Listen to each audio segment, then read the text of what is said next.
গত ফিফা উইন্ডোতে ইকুয়েডর ও প্যারাগুয়ের বিপক্ষে কোনো গোল হজম না করে ২৬ বিশ্বকাপের যোগ্যতা অর্জন করে ব্রাজিল।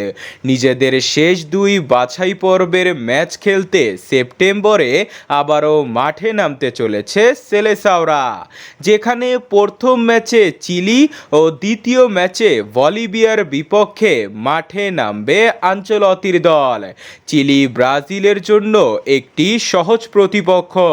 বাছাই পর্বের পয়েন্ট টেবিলে তারা 10 নম্বরে রয়েছে, ওদিকে ব্রাজিল রয়েছে 25 পয়েন্ট নিয়ে 3 নম্বরে।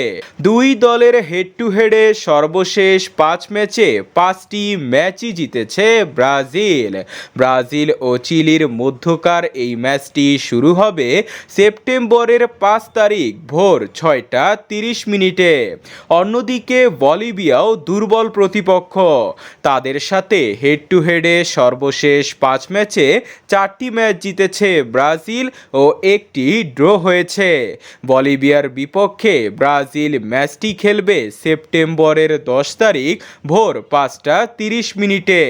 দুটি ম্যাচই ব্রাজিলের জন্য গুরুত্বপূর্ণ।